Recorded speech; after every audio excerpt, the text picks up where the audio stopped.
8. Acesse www.lagetel.com.br.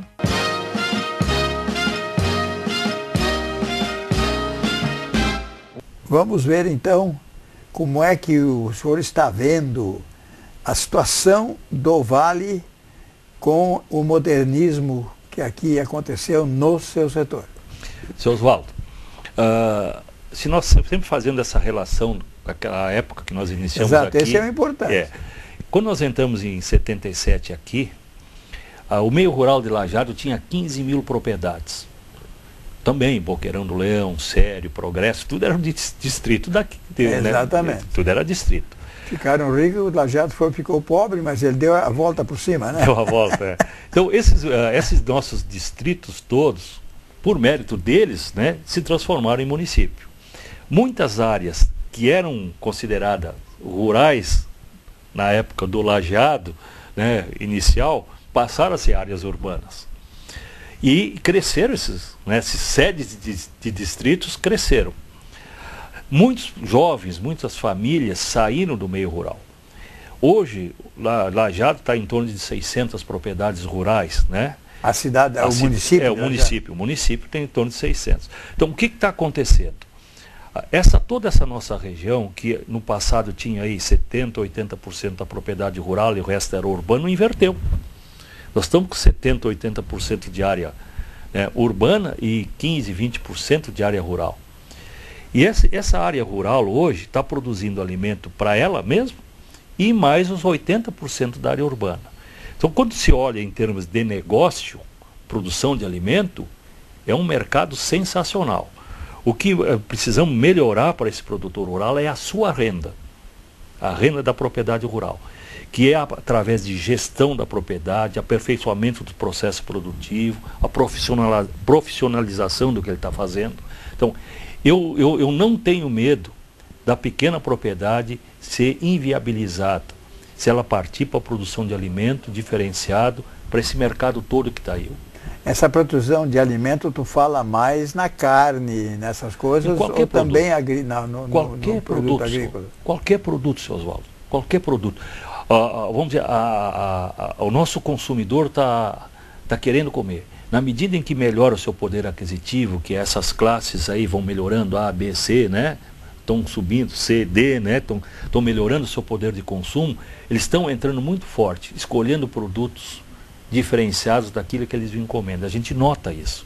Mas eu pergunto o seguinte, por exemplo, a pessoa para ter um galinheiro, ela usa 2 hectares, 1 hectare, 2 hectares e tem um galinheiro. Mas se ela quiser ter feijão, milho, arroz para produzir, ela não tem que ter um espaço muito maior ou também nesse espaço?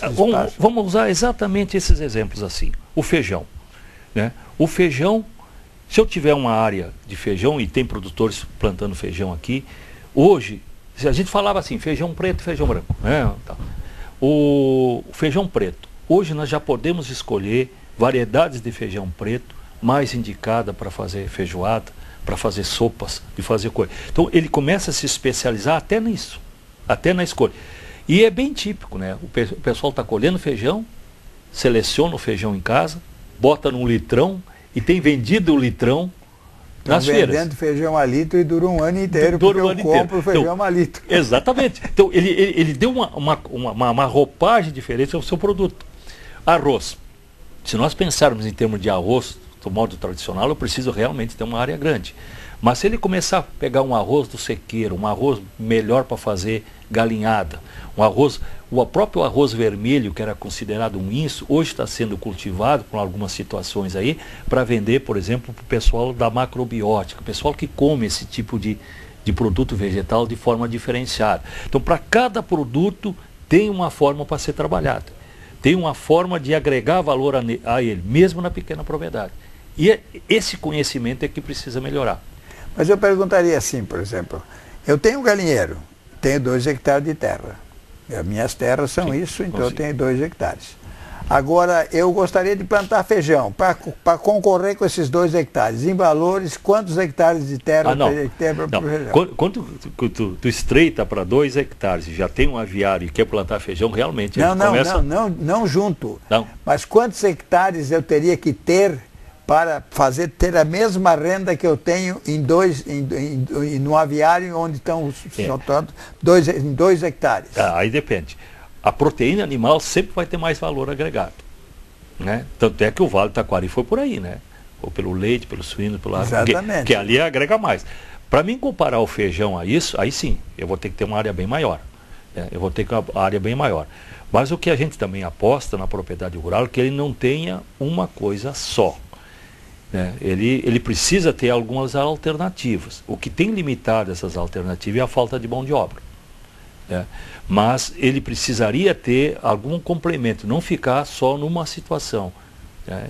Porque o frango também, se analisar bem, com grandes galinheiros, ele não tem uma renda lá tão grande, né? Se ele entra pelo lado da integração, ele tem o ganho, vamos dizer assim, aqueles centavos que ele ganha por ave, ele ganha na quantidade de aves que são criadas, né? Porque lá fora, com o dólar baixo, como nós estamos, limita, vamos dizer assim, o que as empresas podem negociar aqui com o produtor. Agora, quando a gente pensa numa criação de aves coloniais, onde eu faço um abate diferenciado, eu tenho uma ave que entra de forma diferenciada no mercado, melhora a minha situação. Eu já não ganho mais centavos por ave. Ou que eu começo a procurar a codorna, o pato, o peru, sabe? Outros segmentos, né? Outros segmentos, e tenho esse nicho de mercado na mão, ele passa a ser interessante mesmo na pequena propriedade. Aí resolve os problemas daquela propriedade que ele tem. Né? Agora, se nós extrapolarmos isso, olha, agora nós vamos ter 500 produtores fazendo a mesma coisa, nós vamos ter problema de mercado. E outra coisa, por falar em problema de mercado, porque nossa entrevista é totalmente de improviso, né? Chegamos aqui, nos cumprimentamos e vamos conversando. Me diz uma coisa, esse negócio agora com a Rússia, esses cortes que ela está fazendo, o que representa isso para o Vale do Taquari e como é que tu vês a solução nesse assunto? As barreiras sanitárias hoje estão sendo utilizadas por esses países para forçar baixa de preço, forçar negociações internacionais favoráveis a quem está comprando. É uma atitude meio bandida, né, senhor? Sim, Porque o agricultor está lá com um porco, né, ele sabe que daqui a 90 dias, 100 dias, né, o porco vai estar pronto, vai entrar no mercado e o cara lá diz, bom, agora não vou comprar mais de vocês. E ele não pode fazer nada com o porco, né? Exatamente, ele sabe que o porco tem que continuar comendo. Tem que continuar comendo. Ele vai ser abatido, vai para as cooperativas, vai para a empresa, até, vamos dizer assim, que as suas câmaras de estocagem estejam lotadas. E eles vão ter que ir para esse mercado, baixando o preço, fazendo promoções e começam a trancar o novo ciclo de criação de suínos, porque eles não têm onde mais botar.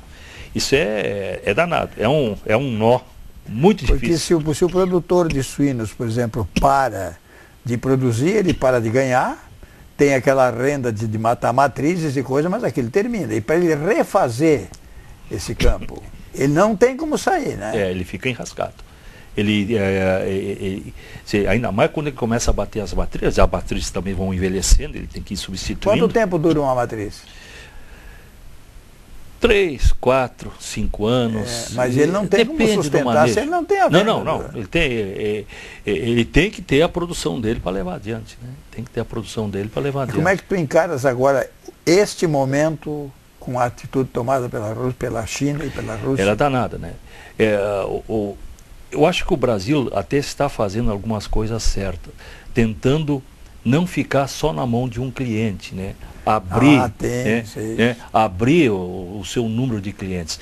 Porque é danado, né? Ficamos na mão dos russos com suínos, aí eles resolvem não comprar. Ou ficamos na mão do chinês lá, eles resolvem dizer que acharam um grão de soja com um agrotóxico lá, que não era indicado para entrar na China, e os caras abaixam lá o saco de soja de R$43 para 20, 25, né?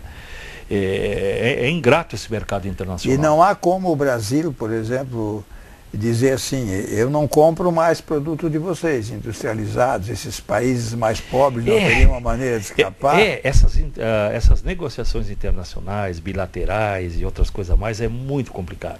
Que há trocas, e o Rio Grande do Sul apanha muito com isso, Porque há trocas de São Paulo com a Argentina, de máquinas e coisas, e o que a Argentina tem são produtos agrícolas que nós temos parecido, se não igual. E entra na negociação produto gaúcho nessa história, em troca de trator, e nós é que pagamos pelo vinho, pagamos seja lá o que for, né? É complicado. Eu tenho uma preocupação, não sou nada contra a capital, contra nada, cada um vive lá da sua maneira, mas eu tenho uma preocupação com essas fusões que acontecem por aí, né? No fim, essas empresas acabam tomando conta. Vocês fazem ou não fazem. Né? Mas eu vejo assim, ó, existe o produtor de matéria-prima para essas commodities, né, que são esses grandes mercados aí de suínos, de aves e leite, e soja, né, milho. E existe aquele mercado que eu chamo nicho locais ou regionais. Esse é o mercado nosso, do pequeno produtor, da agricultura familiar, que tem que procurar esses mercados, né? Ele participa de feira, entrega para mercadinho, né, em torno das cidades, participa agora da alimentação escolar, da merenda escolar, né? Ele começa a ter uma forma diferente de negociar o seu produto. Esse é o mercado da agricultura familiar. Bem, nós estamos fazendo sinal de lá de que o nosso tempo foi tão rápido, e teríamos muitas e muitas coisas a conversar com os nossos telespectadores, porque o assunto não é só um assunto gostoso de se conversar sobre ele, mas um assunto que pode, de um momento para o outro, começar a preocupar todo mundo, como está acontecendo agora com os produtores de suínos. É verdade. Eu quero te agradecer a gentileza que tu tivesse de comparecer aqui, e quero que tu me deixes a porta aberta para, em algumas oportunidades em que nós formos conversar sobre assuntos agropecuários, que teremos a satisfação de tê-lo aqui conosco mais uma vez. Muito obrigado. Muito obrigado e conte comigo.